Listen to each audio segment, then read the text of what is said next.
శుక్లాంబరధరం విష్ణుం శశివర్ణం చతుర్భుజం ప్రసన్నవదనం ధ్యాయేత్ సర్వవిఘ్నోపశాంతయేత్. గురుర్బ్రహ్మా గురుర్విష్ణుః గురుర్దేవో మహేశ్వరః గురుః సాక్షాత్ పరబ్రహ్మ తస్మై శ్రీగురవై నమః. వ్యాసాయ విష్ణురూపాయ వ్యాసరూపాయ విష్ణవే నమో వై బ్రహ్మనిధయే వాసిష్ఠాయ నమో నమః. కూజంతం రామ రామీతి మధురం మధురాక్షరం ఆరుహ్య కవితాశాఖాం వందే వాల్మీకికోకిలం. శ్రుతిస్మృతిపురాణానాం ఆలయం కరుణాలయం నమామి భగవత్పాదశంకరం లోకశంకరం. వాగర్ధావివ సంపృక్తౌ వాగర్ధప్రతిపత్తయే జగతః పితరౌ వందే పార్వతీపరమేశ్వరౌ. సూక్తిం సమగ్రేతు న స్వయమైవ లక్ష్మీః శ్రీరంగరాజమహిషీమధురైః కటాక్షైః. వైదగ్ధ్యవర్ణగుణగుంభనగౌరవైర్యాం కండూలకర్ణకుహరాः కవయోధయంతి. హైమోర్ధ్వపుండ్రమజహన్మకుటం సునాసం మందస్మితం మకరకుండలచారుగండం. బింబాధరం బహుళదీర్ఘకృపాకటాక్షం శ్రీవేంకటేశముఖమాత్మని సన్నిధత్తాం. విమలపటీ కమలకుటీ పుస్తకరుద్రాక్షసస్తహస్తపుటీ కామాక్షీ పక్ష్మలాక్షీ కలితవిపంచీ విభాసి వైరించీ. మనోజవం మరుతతుల్యవేగం జితేంద్రియం బుద్ధిమతాం వరిష్టం. వాతాత్మజం వనరయూథముఖ్యం శ్రీరామదూతం శిరసా నమామి. ఆపదామపహర్తారం దాతారం సర్వసంపదాం లోకాభిరామం శ్రీరామం భూయో భూయో నమామ్యహం. నారాయణం నమస్కృత్య నరం చైవ నరోత్తమం దేవీం సరస్వతీం వ్యాసం తతో జయముదీరయేత్. హరి ఓం. పరమేశ్వర స్వరూపైన సభకి నమస్కారం. గురువు యొక్క అనుగ్రహం చేత ఉదంకుడు కాలస్వరూపమైనటువంటి ఈశ్వర దర్శనాన్ని పొందినటువంటి ఘట్టాన్ని నేను మీకు వివరణ చేసి ఉన్నాను. గురువుగారికి ఇవ్వవలసినటువంటి దక్షిణని చెల్లించే కార్యక్రమం పూర్తయిపోయిన తర్వాత గురువుగారు అనుజ్ఞనిచ్చారు ఉదంకుడికి, నీవు వెళ్ళి తపస్సు చేసుకో అని.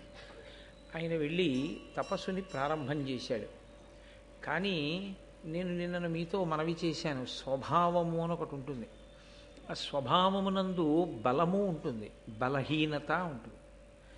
ఈ బలహీనత అన్న శబ్దాన్ని మీరు కొంచెం జాగ్రత్తగా పరిశీలనం చేస్తే వేదాంతంలో అది జీవుడితో పాటుగా అనేక జన్మలలో చేసినటువంటి కర్మల యొక్క ఫలితము వలన ఆ కర్మల యొక్క ఫలితమును జీవుడు అనుభవించినప్పుడు ఏర్పడినటువంటి వాసనాదోషంగా అంటిపెట్టుకుని వెడుతూ ఉంటుంది అతనితో పాటుగా. నేను మీతో స్పష్టంగా దాన్ని ఇంకొంచెం వివరణాత్మకంగా మాట్లాడవలసి వస్తే, శరీరము పడిపోతూ ఉంటుంది. ఒక శరీరము కొన్నాళ్ళు ఉంటుంది, ఆ శరీరం వెళ్ళిపోతుంది. మా నాన్నగారి అన్నదమ్ములు ఉండేవారు, అందరూ వెళ్ళిపోయారు. మా అమ్మగారి అక్క చెల్లెళ్ళు ఉండేవారు, అందరూ వెళ్ళిపోయారు. ఆ తరం అంతా వెళ్ళిపోయింది. మా తరం ప్రారంభమైంది. మా తరంలో మా పెద్దనాన్నగారి పెద్ద అబ్బాయి, మా తరంలో పెద్దన్నగారు మొన్ననే పడిపోయాడు. కాబట్టి పడిపోతాయి శరీరాలు.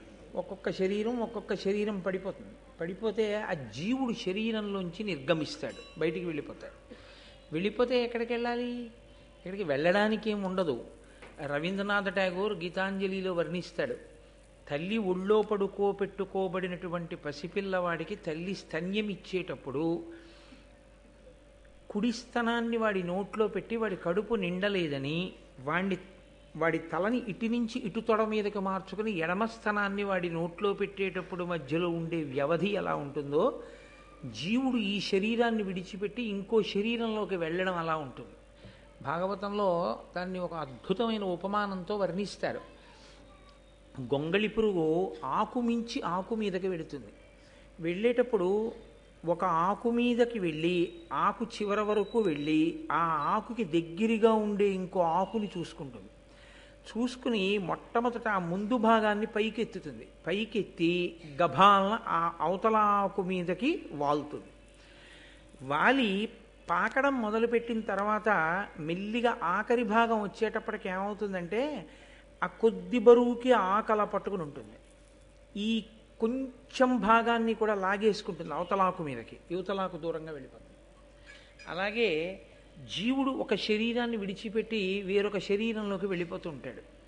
వెళ్ళిపోయేటప్పుడు వచ్చేటటువంటి పెద్ద సమస్య అంతా ఎక్కడొస్తుందంటే, ఈ శరీరంతో ఉన్నంత కాలము దీన్ని భోగస్థానంగా వాడుకుంటూ దేని మీద విపరీతమైన మమకారాన్ని పెంచుకున్నాడో, దేన్ని అనుభవించడంలో తాదాత్మ్యతని పెట్టుకున్నాడో ఆ వాసనని పట్టుకుని పెడతాడు.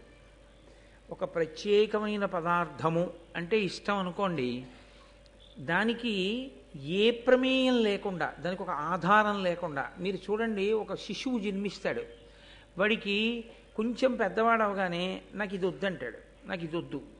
వాడికి వెల్లుల్లిపై వాసన చూస్తే వాంతి వస్తుంది, వాడు వెల్లుల్లిపై తినడు ఎప్పుడు. అంటే అది ఈ జన్మ సంస్కారం కాదు, వాడు గత జన్మలలో ఎక్కడో ఆహార నియమాన్ని బాగా పాటించి రజోగుణ ప్రకోపం కల్పించగలిగినటువంటి పదార్థమును తనంత తానుగా పరిత్యజించడంలో చేసిన పరిశ్రమ యందు కృతకృత్యుడై అప్పుడు గెలిచినటువంటి వాసనాబలం జీవుడితో వచ్చింది. అందుకని వాడు వెల్లుల్లి తినడు. వాడు ఒక వస్తువుని ఎక్కువ ఇష్టపడతాడు. ఏదో తెల్లటి రంగు ఉందనుకోండి, చాలా ఇష్టపడతాడు, ఎప్పుడూ తెల్లటి బట్టలే కట్టుకుంటాడు, అసలు రంగు బట్ట కట్టుకోడు, ఎప్పుడూ తెల్ల బట్టలే. ఎందుకలా? లోకంలో అందరూ కట్టుకోవట్లే రంగు బట్టలు అంటే అతనికి ఈ రంగుల మీద వ్యామోహం పోయి ఏదో సత్వగుణంలో ప్రవేశించాలని ఎప్పుడూ తెల్లటి బట్టలు కట్టుకుని ఉండాలనేటటువంటి సాధన కొంతకాలం చేశాడు గతంలో. ఆ జీవుడు కొంత దూరం వెళ్ళాడు, ఆ సాధన పూర్తి అవ్వలేదు, విడిచిపెట్టాడు, మళ్ళీ ఈ జన్మలోకి వచ్చాడు. ఇప్పుడు అతనికి ఇతర రంగుల వస్త్రాల మీద వ్యామోహం ఉండదు. మిగిలిన వాళ్ళందరూ వెళ్ళి రంగురంగుల బట్టలు బోల్డన్ని చూసుకుంటూ ఉంటారు, అతనికి ఆ బాధ ఉండదు. అతను కేవలం ఎప్పుడూ తెల్లటి బట్టలే కట్టుకుంటాడు. ఎంత వ్యామోహాన్ని జయించాడో మీరు జాగ్రత్తగా ఆలోచించండి. అంత తేలిక విషయం ఏం కాదు. అతనికి దేంతోనూ ఇబ్బంది లేదు. అతనికి ఒక తెల్లటి ప్యాంటు, తెల్లటి షర్టు ఉంటే చాలు. అతను గెలిచాడు వాసనాబలాన్ని. అలాగే గెలవని వాసనాబలం ఉంటుంది, ఒకదాని మీద వ్యామోహం ఉండిపోతుంది. ఉండిపోయిన వ్యామోహం కూడా జీవుడి వెంట వచ్చేస్తుంది. వచ్చేస్తే అందులో చాలా ఇబ్బందికరమైనటువంటి లక్షణం ఏమిటంటే, తాను ఇష్టపడినదేదో ఆ ఇష్టపడిన వస్తువును తాను పొందడంలో ప్రతిబంధకంగా వచ్చినటువంటి వాడు ఎవరున్నాడో వాడి మీద దీర్ఘకాలము కోపం పెట్టుకునేటటువంటి లక్షణమును కలిగి ఉండడం.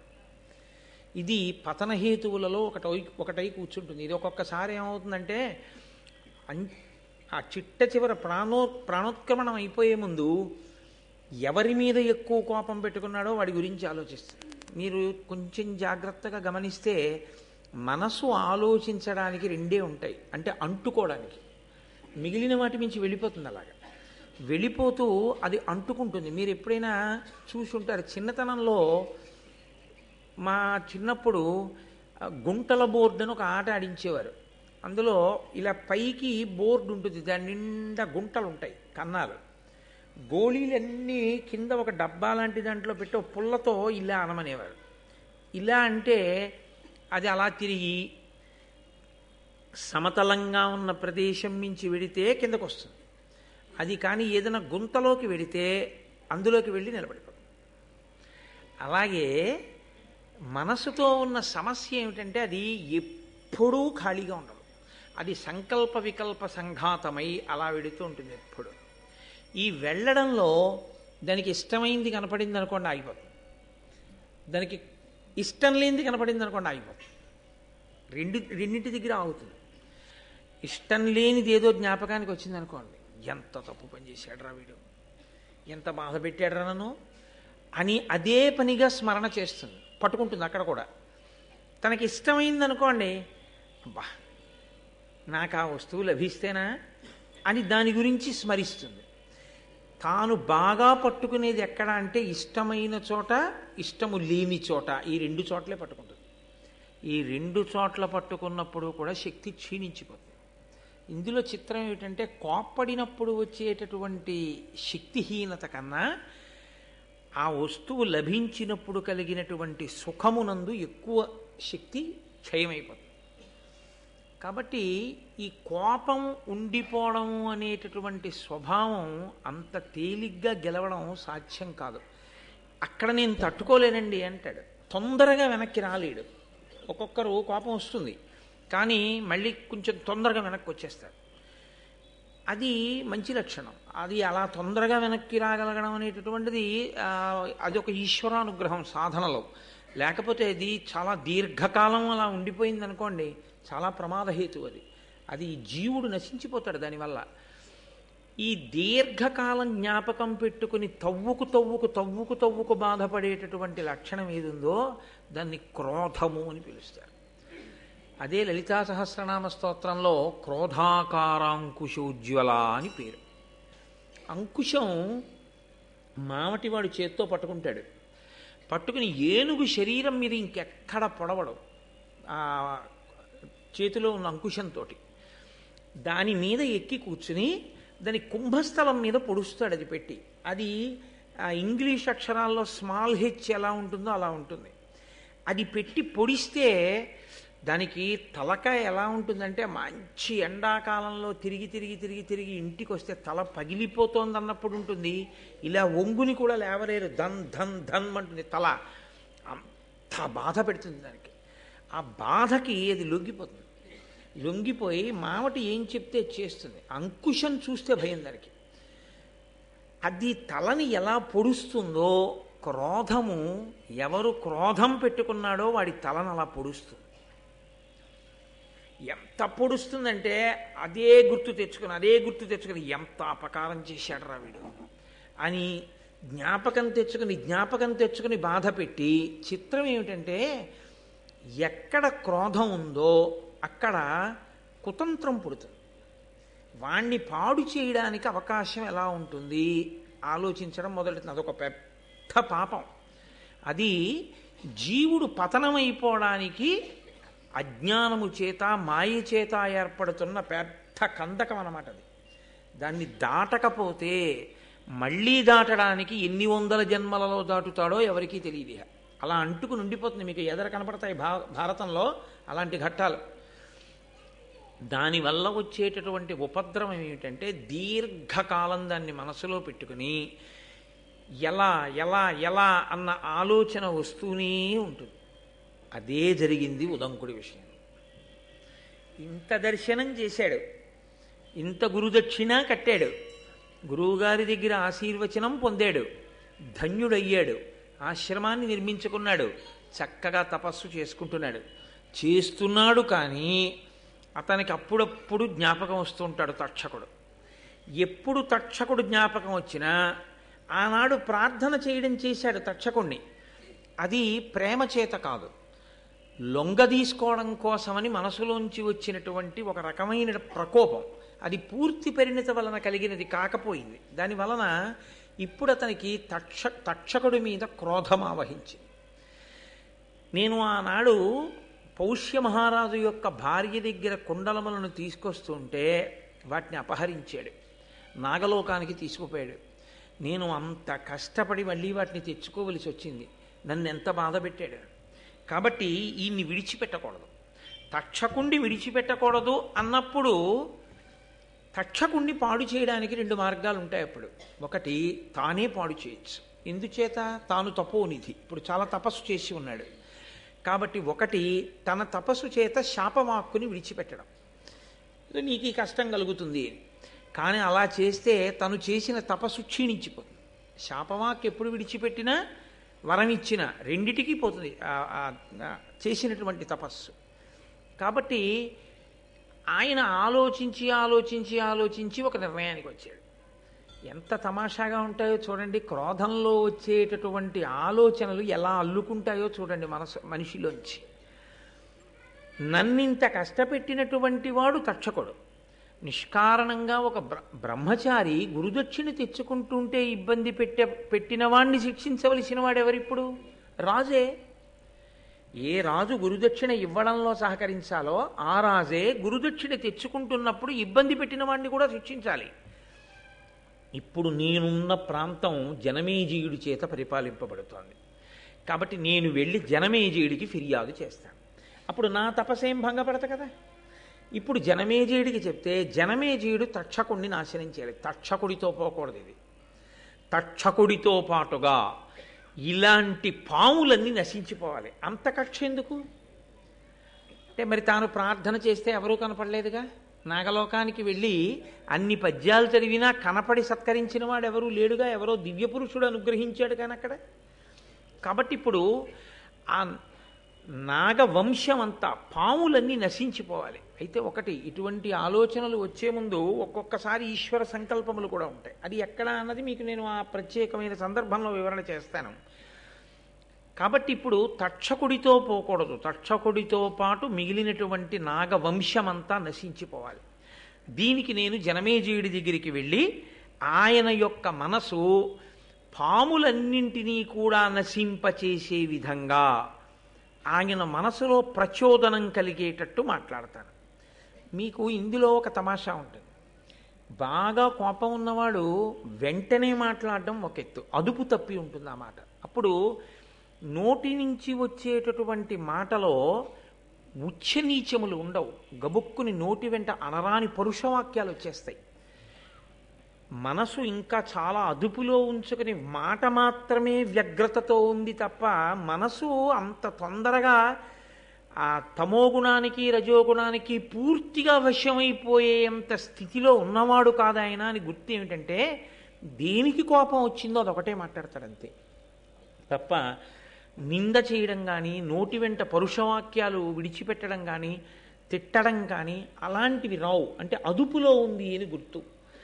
ఇందులో తిన్నగా వెళ్ళి తాను జనమేజయుడికి చెప్పేశాడు అనుకోండి, అది ఏదో అతకని విధంగా తన కోపం అంతా వెళ్ళగక్కినట్టు ఉంటుంది. కానీ అలా ఉండకూడదు. ఇప్పుడు తన కోపం వెళ్ళగక్కడం ప్రధానం కాదు, జనమేజయుడికి కోపం రావాలి తక్షకుడి మీద. ఇప్పుడు తన కోపాన్ని జనమేజయుడి మనసులో పెట్టాలి. పెట్టి నిజమే నేను తక్షకుడి వంశాన్ని నాగుల్ని నాశనం చేసేయాలనేటటువంటి బుద్ధి పుట్టాలి. ఇప్పుడేం చేస్తారో తెలుసా అండి, నేను వెళ్ళి ఇలా చెప్తే ఇలా అంటాడు. అప్పుడు నేను ఇలా అంటే నా బేలతనం బయటికి వస్తుంది. ఏమయ్యా నీ మనసులో ఉన్న రాగద్వేషాలన్నీ నాకు అంటించడానికి వచ్చావా అంటే, నన్ను వాడుకోవడానికి వచ్చావా అంటే మళ్ళీ అదో అవమానం. అందుకని ఒకవేళ అతని వైపు ఎవరైనా సభలో మాట్లాడితే, నేను మాట్లాడితే ఇంకా రాజు మళ్ళీ దాన్ని అలా కాదయా ఇలా జరిగిందేమో అనడానికి అవకాశం ఉండకూడదు. అలా రాజు మనసులో క్రోధం కలగాలి. కాబట్టి నేను ఎలా మాట్లాడితే ఆయన బుర్రకెక్కుతుంది. ఇది బాగా సావధానంగా ప్రణాళిక నిర్మాణం చేయడం. ఇది మరింత ప్రమాదకరమైన స్థితి. ఎందుకో తెలుసా అండి, అవతలవాడి పతనం కోసం యువతలవాడు తన క్రోధాన్ని అణిచిపెట్టి ఇంకొకరి మనసులోకి ఆ క్రోధాన్ని ప్రవేశపెట్టడం కోసం గొప్ప ప్రణాళికని నిర్మాణం చేయడం. ఇది పైకి చూడ్డానికి అబ్బా ఎంత గొప్ప వ్యూహరచన చేశాడండి అనిపిస్తుంది. యథార్థమునకు అవి జారుడు మెట్లు. అలాంటి జారుడు మెట్ల మీద నిలబడిన వాడు జీవుడు కిందకి వెళ్ళిపోతాడు, జీవుడు జారిపోతాడు. ఎందుకనంటే నిన్ను మోసం చేసిన వాడు ఏ పాపాన్ని పొంది ఉన్నాడో మోసం చేసిన వాడి పట్ల చేసేటటువంటి కుట్ర చేత నీవు కూడా అలాగే జారిపోతున్నావు. సమానంగా జారిపోతున్నప్పుడు ఈశ్వరుడు ఇప్పుడు అతన్ని మాత్రమే శిక్షించవలసిన అవసరం ఎక్కడుంది? నీకు శిక్ష వేయవలసి ఉంటుంది. ఎందుకంటే ఈశ్వరుడు శిక్ష వేస్తే చేసిన క్రియకే కాదు, ఇలా చేస్తే బాగుండన్న నీ మానసికమైన వికారానికి కూడా వేయవలసి ఉంటుంది. చిత్రగుప్తుడు అంటే మనసుతో చేసిన దాన్ని కూడా రాసుకుంటాడు కదా మరి ఈశ్వరుడు. అందుకని నీ మనసు యందు రాకూడని ఆలోచనలు వచ్చాయి, రావడమే పాపహేతువు. ఇప్పుడు ఈ పాపహేతువు ఏం చేస్తుందంటే వాణ్ణి శిక్షిస్తే నిన్ను శిక్షించాలి. నువ్వు శిక్షార్హుడవే, నువ్వు పుణ్యాత్ముడవై నిలబడినది ఎక్కడ? నిన్ను కాపాడడానికి నేను బయలుదేరడానికి నువ్వు నన్నే నమ్మి నిలబడింది ఎక్కడ? వాడిని ఎలా పాడు చేయొచ్చని నీ ఆలోచనలు నువ్వు చేయలా అన్న స్థితి వస్తుంది కదా.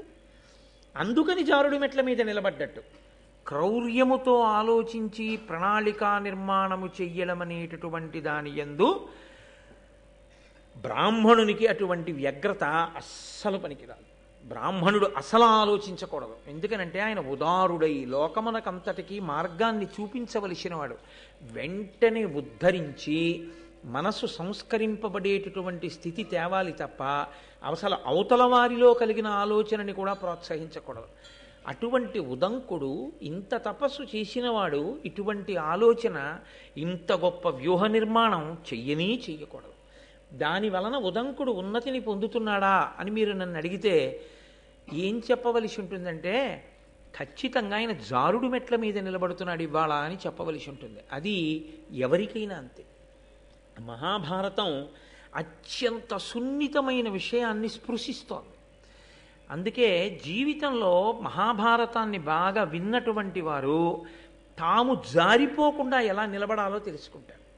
తాము జారిపోకుండా నిలబడితే కదూ అసలు ఆ గౌరవం. అలా ఈశ్వరుడి దృష్టిలో మీరు ఏ పని చేస్తున్నా ఎప్పుడూ ఒక విషయాన్ని జ్ఞాపకం పెట్టుకోవాలి, నేను ఈశ్వరునకు జవాబుదారి. ఈశ్వరుడొక్కడు నా ఆలోచన సరళిని గమనించగలిగితే చాలు, నాకు ఏ కితాబులు అక్కర్లేదు. ఈశ్వరుడి దృష్టిలో నేను దోషినైన నాడు లోకమంతా పొగిడినా నే చేసిన నేరాన్నించి నేను తప్పించుకోవడం సాధ్యం కాదు. ఇదొక్కటి పరిశీలనం అలవాటైపోయిందనుకోండి, మీరు తొందరపడి అధర్మం వైపుకి వెళ్ళలేరు. మీరు ఈశ్వరుణ్ణే గట్టిగా పట్టుకుని ఉంటారు.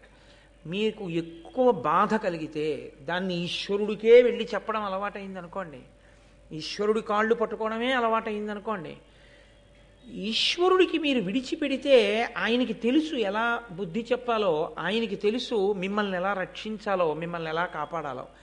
అనవసరంగా మనం ప్రణాళికలు వేసేసి మనం జారిపోవడం ఈ జన్మతో పోదు. ఈ క్రోధం జీవుణ్ణి పట్టు కూర్చుందంటే ఎన్ని జన్మల వరకైనా వెడుతుంది. ఇది ఎక్కడి వరకు వెళ్ళిందో తెలుసా అండి? ఇక్కడ మొదలుపెట్టిన కథ. ఉదంకుడి మనసులో కృతయుగంలో వచ్చిన ఆలోచన కలియుగం వరకు నడిచింది.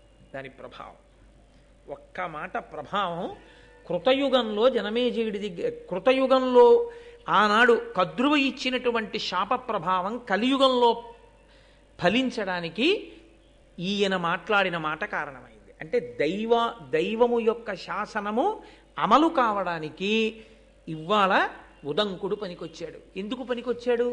రజోగుణ ప్రకోపం ఉండిపోబట్టి పనికొచ్చాడు. అది లేకపోతే ఇతన్ని సాధనం చేసుకోరు, ఇతనికి ఆ అపవాదు వచ్చే అవకాశం ఉండదు. కాబట్టి ఇప్పుడు ఆయన జనమేజయుడి దగ్గరికి వెళ్ళి అంటున్నాడు, మితహిత సత్యవాక్య. ఎంత గమ్మత్తుగా ఉంటుందనుకుంటున్నారు? మామూలుగా వెళ్ళి మాట్లాడినప్పుడు కన్నా అవతల వారి వలన ఒక ప్రయోజనాన్ని సాధించుకోవాలనుకుని బాగా ప్రణాళిక వేసుకుని వచ్చిన వాడు మాట్లాడే మాటలు చాలా పకడ్బందీగా ఉంటాయి. కాబట్టి ఏమని పిలిచాడంటే, జనమేజయుణ్ణి పిలుస్తూనే మితహిత సత్యవాక్య జనమేజయ భూజనవంద్య ఏను సుస్థితి గురుదేవ కార్యములు చేయగబూనుటెరింగి వంచనోన్నతమతి అయి అకారణమున నాకపరాధము చేసే తక్షకుండు అతి కుటిల స్వభావుడు పరాత్మ విశేష వివేక శూన్యుడై. ఆయన అన్నాడు, మితహిత సత్యవాక్య అని పిలిచాడు. ఎక్కువ మాట్లాడడం అనేటటువంటిది ఒక దోషం శాస్త్రంలో. ఎక్కువ మాట్లాడడం అనేటటువంటిది ఆయుర్దాయాన్ని తగ్గిస్తుంది, ఒకటి. రెండు, మీరు ఎక్కువ మాట్లాడడం వల్ల రెండు దోషములు వచ్చి అందులో చేరిపోతాయి. ఒకటి, మీరు ఏదో ఒకటి చిట్ట చివరికి ఏమంటారంటే చూస్తానులేండి అంటారు.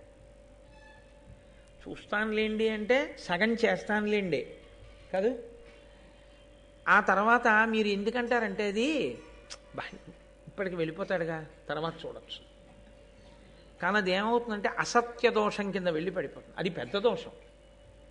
ఎక్కువ మాట్లాడడం వల్ల వచ్చేటటువంటి పెద్ద ప్రమాదం ఎక్కడ అంటే అసత్యము వెళ్ళి కూర్చుంటుంది సంభాషణ మనది. కాబట్టి ఎక్కువ మాట్లాడరు. రెండు, మీరు ఎక్కువ మాట్లాడితే స్పందనకి ప్రతిస్పందన ఉంటుంది కదా, మీ పక్కన ఉన్నవాడు అంతా మాట్లాడతాడు, అందులో మీ రాగద్వేషాలు వచ్చి చేరుతాయి. చేరి ఏంటి ఇలా మాట్లాడుతున్నాడు, అతని గురించి ఇలా అన్నాడు ఏంటి, అమ్మో ఇతన్ని మనం ఎక్కువ దగ్గరికి చేర్చకూడదు, ఇన్ని ఆలోచనలు బయలుదేరుతాయి అందులోంచి. కాబట్టి ఎవరు మితముగా మాట్లాడతారో వాడు తన మీద తాను నియంత్రణ ఉన్నవాడు. కాబట్టి నన్ను ఎక్కువ ప్రశ్నలు వేయకుస్మా ఇప్పుడు నేను అడిగిన దాని మీద అన్నది, ఎందుకని తను ఎక్కువ ప్రశ్నలు వేసాడు అనుకోండి తన కోరిక తీరదేమోనని. నువ్వు చాలా మితంగా మాట్లాడేవాడు బాయ్ అన్నాడు అనుకోండి, ఎక్కువ మాటలు మాట్లాడకుండా తన మాట ఒప్పేసుకుంటాడు. అయ్యా మీరు నేను మిమ్మల్ని ఒకటి అడగదలుచుకున్నాను, కానీ మీరు మాత్రం కాదు వద్దు అనకూడదు, ఈ ఒక్కసారి మా మాట వినాలి అని ముందు అన్నాడు అనుకోండి, ఇంకా మీరు ఊ అనడం ఎందుకు?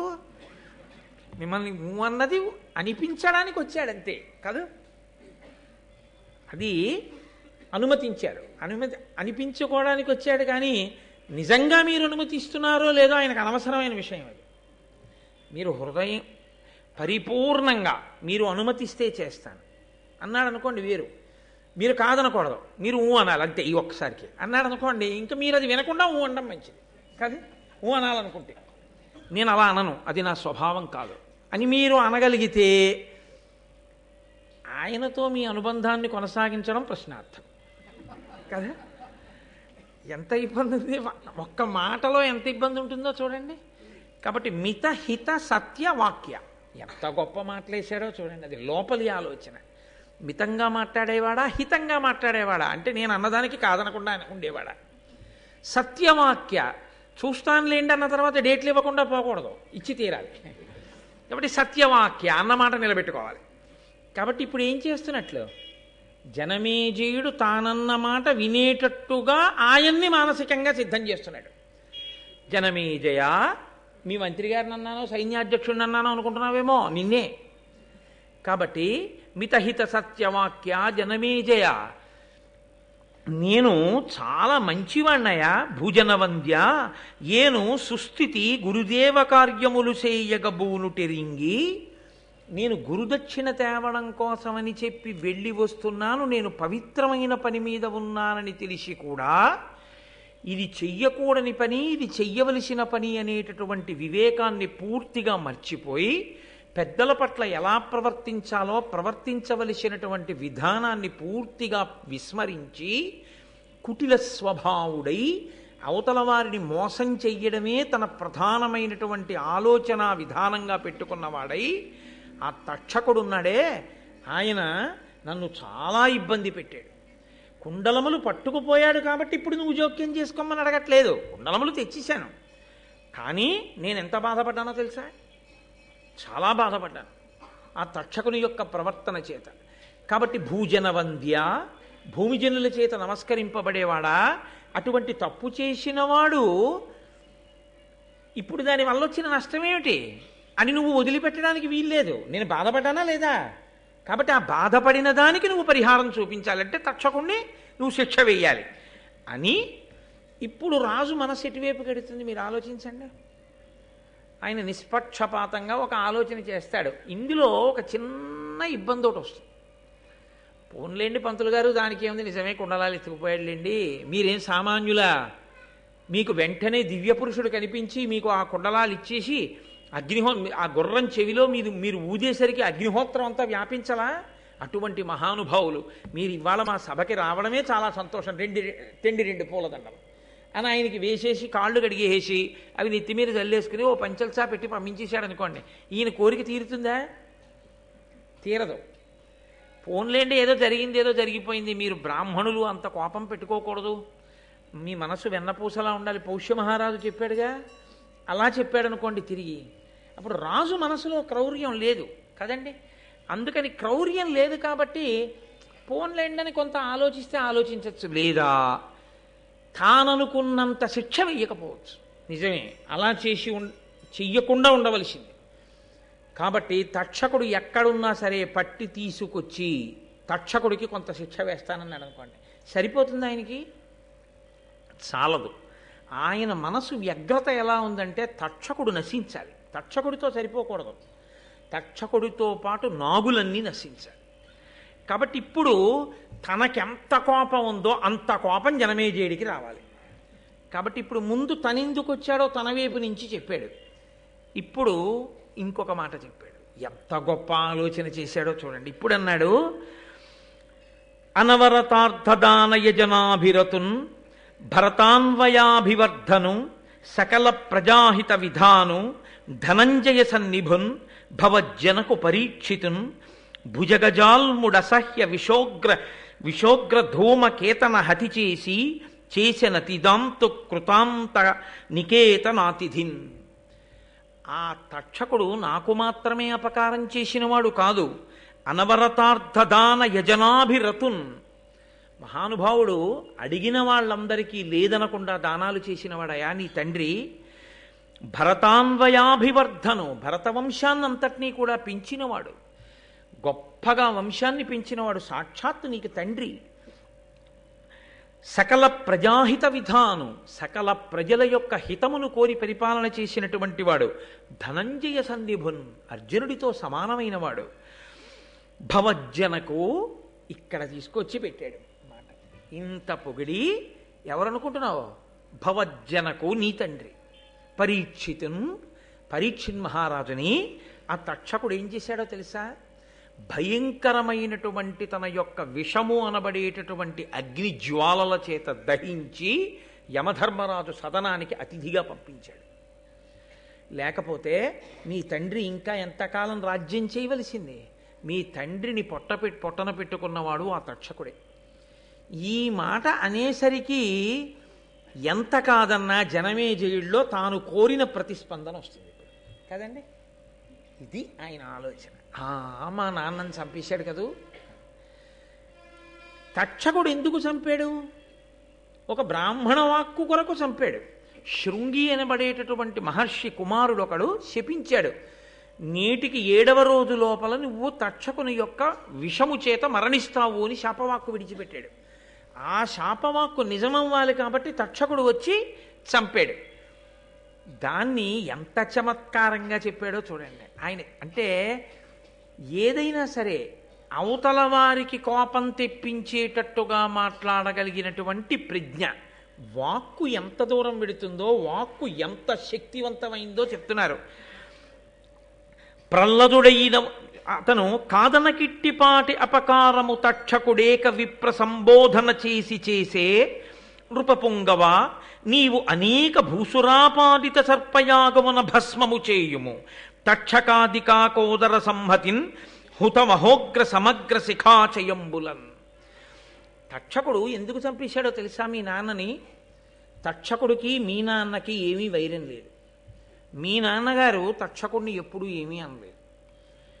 ఎవరో ఒక బ్రాహ్మణుడు మారు పలకలేదన్న కోపంతో మీ తండ్రి ఆయన మెడలో ఒక మృత సర్పాన్ని వేశాడు.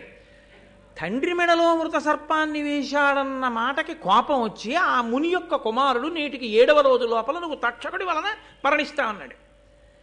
అంటే ఇప్పుడు తక్షకుడికి 2 మార్గాలు ఉన్నాయి. ఒకటి శృంగి మాటకి చంపేయడం, 2 శృంగి మాటకి చంపకపోవడం. ఎందుకు చంపకుండా ఉండొచ్చు? మీ నాన్న ఎంత గొప్పవాడో ఇందాక చెప్పే కదా, ఇక్కడ చెప్పలేదు, ముందే చెప్పాడు పద్యంలో. అర్జునుడితో సమానుడు, లోకమునంతటినీ కూడా అంత గొప్పగా పరిపాలించినవాడు, నిరంతరము పరమభక్తితో యజ్ఞయాగాది క్రతువులు చేసినవాడు, దానధర్మములు చేసినవాడు. అటువంటి వాణ్ణి ఒక బ్రాహ్మణుడు తక్షకుడు చంపుతాడని అన్నాడని వెళ్ళి చంపేశాడు తప్ప, ఆ బ్రాహ్మణుడి దగ్గరికి వెళ్ళి మధ్యలో నేనా దొరికాను నీకు, నే చంపుతానని శాపవాక్కెందుకు విడిచిపెట్టావు? నేనెందుకు చంపాలి పరీక్షిత్తుని?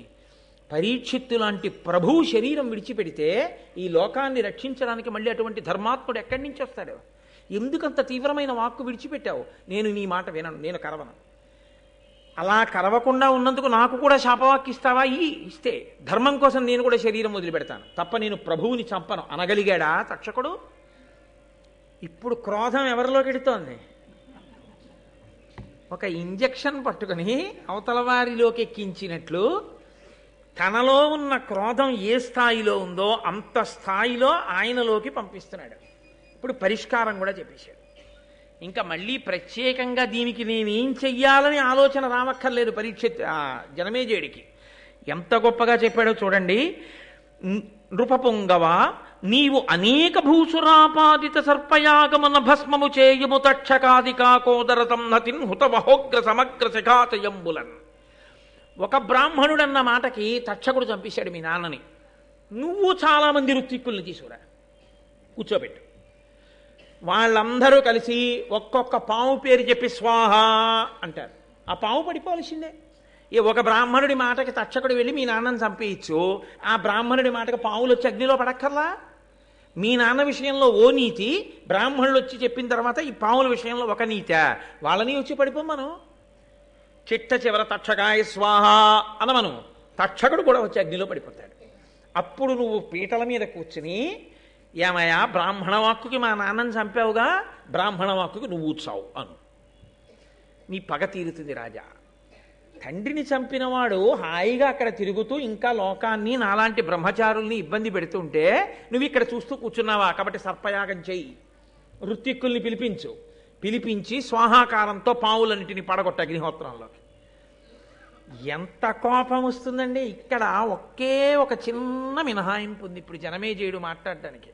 ఎందుకని? నృపాలక అన్నాడు కదా భూమిని పరిపాలించేవాడు రాజు. ఆయన ఒక మాట అనొచ్చు, నిజమేనయ్యా చంపవలసిందే తక్షకుణ్ణి. తక్షకాయ స్వాహ అని యాగమన్నా చేయిస్తాను, తక్షకుణ్ణి చంపడానికి నేనన్నా పెడతాను. తక్షకుడు మా నాన్నని చంపితే పావులన్నింటినీ నేను ఎందుకయ్యా చంపడం? అవేం చేశాయి?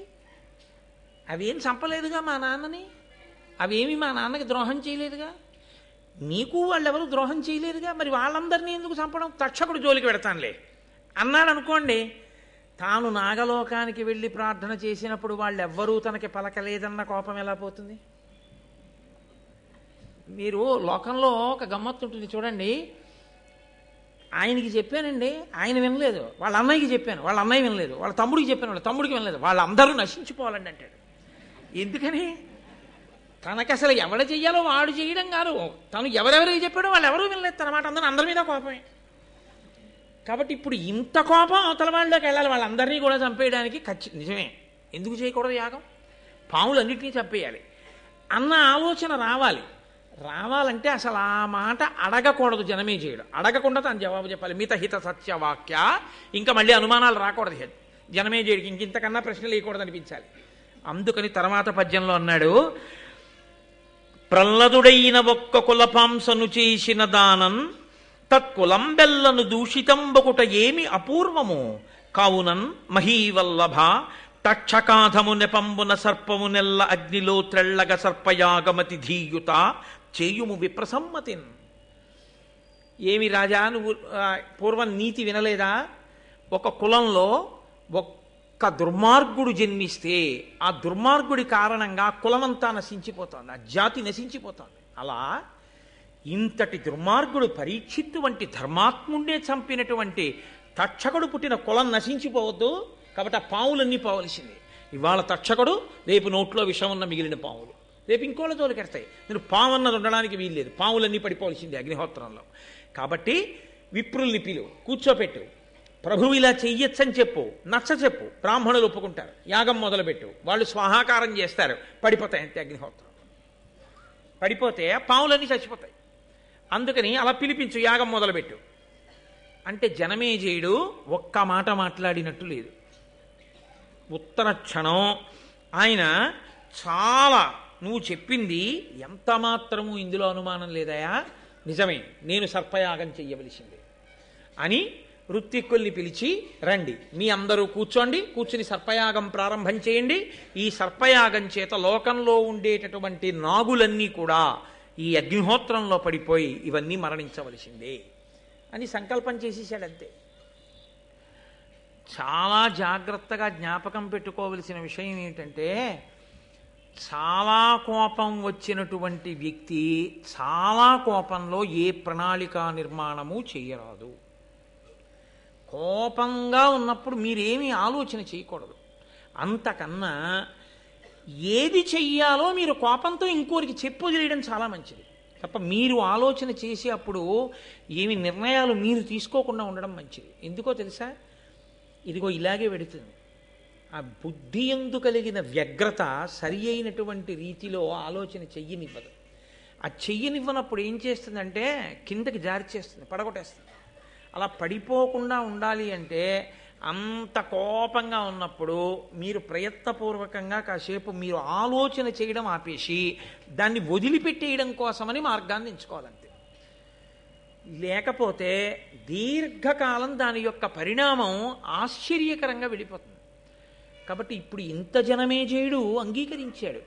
అందుకే మహాభారతంలో చెప్పినటువంటి ఏ విషయమైనా సమాజమునందు ఏ కాలములో ఏ వ్యక్తికి అన్వయము కానిది ఉండదో వ్యాసుడు గుండెల మీద చెయ్యేసుకు చెప్పాడు.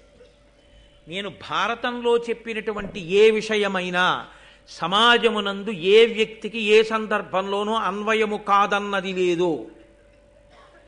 మనలో అందరం కోపాలు వచ్చిన వాళ్ళమే, కోపాలు వచ్చినప్పుడు ఆలోచించిన వాళ్ళమే, ఆలోచించి ప్రణాళికా నిర్మాణాలు చేసేసే ప్రయత్నాలు చేసిన వాళ్ళమే, చేసి ఒక్కొక్కరు గోతిలో పడిపోయిన వారే, ఇబ్బందుల్లోకి వెళ్ళిపోయిన వారే. గబుక్కుని చూడండి, క్రోధం వచ్చి చేసినటువంటి ఒక్క తప్పుకి యావజ్జీవితం కారాగారంలోకి వెళ్ళిపోతాడు. ఆ క్రోధం వచ్చినప్పుడు అతను నిర్ణయం చేసుకోకుండా ఉంటే అతను అలా ఉండడు. ఆ క్రోధం దిగజారిపోతున్న తర్వాత పరిస్థితి వేరుగా ఉంటుంది. అది ఒంటిని ఆవహించి ఉండగా నిర్ణయం మాత్రం చేయకూడదు. ఎప్పుడు నిర్ణయం చేయడం, ఆలోచన చేయడం, ప్రణాళికా నిర్మాణం చేయడం, క్రోధంలో చేసిన దాని యందు యుక్తాయుక్త విచక్షణ ఉండదు. అత్యంత ప్రధానమైన విషయాన్ని వ్యాస భగవానుడు, నన్నయ్య భట్టారకుడు కూడా ఇవాళ స్పృశిస్తున్నారు. ఇది ఎన్నడో జరిగిన కథ, ఎప్పుడో చెప్పిన మాట అని మీరు అనుకోకండి. నేను ఇంతకన్నా మీకు దీని గురించి వివరణ చేసి చెప్పక్కర్లేదు. కానీ మీరందరూ ప్రాజ్ఞులు, మీరు ఇప్పటికే దీని సందేశాన్ని అందుకుని మీరు బాగా ఆలోచన చేసుకుంటే దీని వలన మనం ఎంత అమృతాన్ని పొందవచ్చో, జీవయాత్రలో ఈ జన్మలో ఇప్పుడు కాదు, ఎన్ని జన్మల వరకో జీవుడితో పాటుగా పట్టికిడిపోకుండా క్రోధాన్ని మనని మనం ఎలా నిగ్రహించుకోవచ్చో మనకి మహాభారతంలో ప్రత్యేకించి ఈ ఘట్టం మనకి తెలియచేస్తుంది. ఇప్పుడు వింటున్న వాళ్ళు ఎవరు ఈ విషయాలు? నైమిషారణ్యంలో కూర్చున్న మునులు. వాళ్ళు ముక్కున వేలేసుకున్నారు. అన్న ఎంత మాటయా, జనమేజయుడు సర్పయాగం మొదలుపెట్టాడా, అందులోకి వచ్చి పావులన్నీ పడిపోతాయా, పావులన్నీ కాలిపోతాయా? అగ్నిహోత్రుడికి ఒక లక్షణం ఉంది, ఆయన హవ్యవాహనుడు కదండి.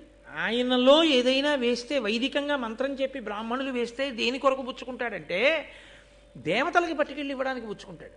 ఆయన హవ్యవాహనుడు అని పేరు ఆయనకి. హవ్యం కానీ కవ్యం కానీ, పితృదేవతలకి ఇస్తే కవ్యం అంటారు, దేవతలకి ఇస్తే హవ్యం అంటారు. ఈ రెండిటినీ అగ్నిహోత్రంలో వేసి వాళ్ళకి అందచేయవయా అంటే వాళ్ళకి పట్టుకెళ్ళి ఆయన అందించేస్తాడు. అగ్నిహోత్రుడి ముఖంగా వెడితే ఎంగిలి కాదు, పవిత్రం అవుతుంది. మరి ఇప్పుడు అగ్నిహోత్రుడు తాను తినకుండా అది పట్టుకుని వెళ్ళి కదా దేవతలకు ఇస్తాడు. మరి ఇప్పుడు సర్పయాగంలో పడినటువంటి పాముల్ని ఎవరికి పట్టుకెళ్ళి ఇవ్వడానికి? ఎవరికీ పట్టుకెళ్ళి ఇవ్వడానికి కాదు. ఏం చేయడానికి? అగ్ని కాల్చాలి వాటిని. ఇప్పుడు ఆ పాములన్నీ పడిపోతుంటే విషంతో అసలు పాముకి అగ్ని అంటే భయం. అది మంత్రము యొక్క కట్టు చేత గిలగిల తన్నుకుంటూ వచ్చి పడిపోతుంది అగ్నిగుండంలో. పడిపోతే అగ్ని కీలలతో అది కాల్చాలి. మరి అగ్నిహోత్రుడు తిరస్కరించడా? నేను ఇదేమిటయా ఇలాంటి పనులు నాకప్ప చెప్పారు మీరు, మంత్రంతో హవ్యం ఇవ్వండి పట్టుకెడతాను దేవతలకి, కవ్యం ఇవ్వండి పట్టుకెడతాను పితృదేవతలకి. ఇదెక్కడి ప్రారంభం? మీరు మంత్రం చెప్పి పాముల్ని తీసుకొచ్చి నాలో బారేస్తే నేను కాల్సిన అదే పనిగా ఇక్కడ కూర్చుని ఒకటా రెండా ఎన్ని పాములు, ఎన్ని రంగుల పాములు, ఎన్ని తెల్ల పాములు ఎదర చూతురు. కానీ ఒక్క కద్రో కొడుకుల పేర్లే అంత విచిత్రంగా ఉంటాయి. ఇన్ని పాములు వచ్చి పడిపోతుంటే ఆయన కర్మ వీటన్నిటినీ కాల్చడం, ఎంత వాసన అదంతా. ఆయన కాల్చడం ఏమిటయా? ఎంత గొప్ప ప్రశ్న వేశారో చూడండి. ఆయన ఎలా కాల్చాడు, జనమేజయుడు ఎలా చేశాడు ఈ సర్పయాగాన్ని? పోని ఈ జనమేజయుడు చేసినటువంటి సర్పయాగంలో సర్పములన్నీ పడిపోయి ఉంటే పాములు ఉండకూడదుగా? అసలు ఇక పామన్నది మిగలకపోతే పాముల జాతి ఉండకూడదుగా, అంతరించిపోవాలి.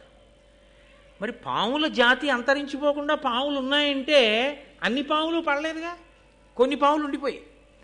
కొన్ని పాములు ఉండిపోయాయంటే ఆ యాగం పూర్తి అవ్వలేదుగా, మధ్యలో ఆగిపోయిందనమాట. ఎక్కడ మధ్యలో ఆగిపోతేనే కదా కొన్ని పాములు మిగిలే, కొన్ని పాములు మిగిలితేనే కదా ఇప్పుడు పాములు ఉన్నాయి. మరి అలా ఎందుకు ఆగిపోయింది యాగం మధ్యలో? మామూలుగా ఓ యాగం మొదలెట్టి యజ్ఞపురుషుడు వచ్చేసి పాయస పాత్ర ఇచ్చేస్తే పూర్తి చేసేయచ్చు. కోపం ఉన్నవాడు మొదలెడితే కోపం తీరే వరకు జరుగుతుంది కదండి. కోపం ఉన్నవాడు మొదలుపెట్టిన యాగాన్ని మధ్యలో ఆపడానికి కోపం ఎందుకు తీరిపోయింది? కోపం తీరిపోవడానికి పరీక్షిత్ బతికాడా? మళ్ళీ బతకడగా. మరి అటువంటిప్పుడు ఎందుకు ఆపాడు? ఎందుకు ఆగింది యాగం? అయ్యి బాబోయ్ మాకు చాలా ఆతృతగా ఉంది సుమా ఈ విషయాలన్నీ వినేయాలని, తొందరగా చెప్పవయ్యా, మాకు బాగా అర్థమయ్యేటట్టుగా మహానుభావ సౌతి ఏదా విషయాలు చెప్పు, మేము వింటాం. కాబట్టి ఇప్పుడు ప్రశ్న ఎక్కడ మొదలైందో జవాబు అక్కడే మొదలవ్వాలి. అది శిష్యుని యొక్క ఆర్తి. వైదికంగా వచ్చారు వాళ్ళు. కాబట్టి ఇప్పుడు సూతపుత్రుడైనటువంటి సౌతి కూడా, ఉగ్రశ్రవసుడు కూడా అంత అందంగానూ ఆ విషయాల్ని వివరణ చెయ్యాలి. కాబట్టి ఆయన భృగు వంశం దగ్గర మొదలుపెట్టాడు. మీరు ఈ విషయాల్ని ఎక్కడా కూడా ఈ ఒకదాంతో ఒకదానికి ఉండేటటువంటి సంబంధాన్ని మాత్రం మర్చిపోకూడదు. ఎందుకో తెలుసా అండి, మళ్ళీ నేను ఒక 5-6 రోజులు పోయాక సర్పయాగానికి వస్తాను. ఇక్కడ విడిచిపెట్టిన సర్పయాగాన్ని ఒక 5-6 రోజుల ఉపన్యాసాలు అయిపోయిన తర్వాత, అందులో రాబో కాలంలో బహుశా రేపటికి వస్తుందేమో అత్యద్భుతమైన ఘట్టం, మహాశివరాత్రి నాటికి వస్తోంది. ఈశ్వరుని యొక్క అనుగ్రహం, గరుత్మంతుని యొక్క పుట్టుక, అమృతాన్ని తీసుకురావడం, ఆ ఘట్టం, కద్రు వినతల యొక్క ఘట్టం రేపు ప్రారంభం అవుతుంది. అసలు మహాభారతానికి అంతటికీ పునాది అది. కాబట్టి ఆ ఘట్టాలన్నీ పూర్తయిపోయిన తర్వాత మళ్ళీ నేను సర్పయాగం దగ్గరికి వస్తాను. అప్పుడు మీరు ఇది ఎప్పుడు చెప్పావు నన్ను అడగకూడదు, ఇక బాగా జ్ఞాపకం పెట్టుకుని ఉండండి ధారణలో. కాబట్టి ఇలా ఎలా జరిగింది మాకు చెప్పమని మునులు అడిగారు. అడిగితే భృగువంశం దగ్గర ప్రారంభం చేశాడు. ఆ భృగువు ఆయన భార్య పులోమ, వాళ్ళిద్దరూ ఆశ్రమంలో చాలా అన్యోన్యంగా చక్కగా ఆనందంగా జీవితం గడుపుతున్నారు. గృహస్థాశ్రమంలో జీవితం ఎలా ఉండాలో అలా భృగువు జీవితాన్ని గడుపుతున్నాడు. గృహస్థాశ్రమము అనేటటువంటి మాటకి అర్థం తెలియకుండా గృహస్థాశ్రమంలో ఉండడం కన్నా దోషం ఇంకోటి లేదు. బ్రహ్మచర్యాశ్రమమునందు అంటే బ్రహ్మచారిగా ఉంటే నేనే బ్రహ్మచర్యంలో ఉంటాను. నేను గృహస్థాశ్రమంలోకి వస్తే అర్థం ఏమిటో తెలుసా అండి, మా ఆవిడ ఇంట్లో ఉంటానని గుర్తు. మనమేమంటామంటే నా ఇంట్లో మా ఆవిడ ఉందంటాం, తప్పు. గృహస్థాశ్రమము అన్న మాటకు అర్థం ఏమిటంటే నా భార్య ఇంట్లో నేను ఉంటున్నాను అని. అది ఎలా సంభవం అని మీరు అడుగుతారేమో. గృహము కదండి, గృహము అంటే ఇల్లు. అప్పటి వరకు తనకి ఇల్లు అనేం లేదు. అప్పటి వరకు గురువుగారి ఆశ్రమంలో కూర్చున్నాడు. ఉదయం సాయంకాలము 2 వేళల యందు అగ్నిహోత్రంలోకి తీసుకెళ్లి సమిధలు వేస్తాడు. సంధ్యావందనం చేసుకుంటాడు. గురువుగారు చెప్తే వెడతాడు, భిక్షాన్నం తీసుకొస్తాడు, లేకపోతే ఆ సమిధలు పట్టుకొస్తాడు, దర్భలు పట్టుకొస్తాడు. గురువుగారు చెప్పిన పాఠం వింటాడు, వేదాన్ని వల్లి వేసుకుంటాడు. గృహస్థాశ్రమ ప్రవేశమునందు ఏమవుతుందంటే చాలా నియమాలు వదిలిపెట్టేస్తాడు. ఇది నిన్న మీకు మనవి చేశాను కదా, కంటికి కాటుక పెట్టుకోవడం మొదలు పెడతాడు, అదేంటి పూలదండలు వేసుకోవడం మొదలు పెడతాడు, తాంబూలం వేసుకోవడం మొదలు పెడతాడు. ఇవన్నీ మొదలు పెడితే గృహస్థాశ్రమం. గృహము అంటే ఇల్లు, గృహస్థు అంటే ఇంటి యందు ఉన్నవాడు. ఎవరి ఇంటి యందు? గృహిణి ఆవిడిది పేరు. ఈయన గృహస్థు అంటే గృహమునందు ఉన్నవాడు. గృహిణి గృహము తనదిగా కలది. ఇల్లు ఎవరిది? ఆవిడిది. నేను ఆఫీస్కి వెళ్ళి ఉద్యోగం చేసి జీతం ఇవ్వగానే, నేను ఇలా తీసుకోగానే వేదాంతమునందు అది ఎవరితో తెలుసా అండి? మా ఆవిడిది.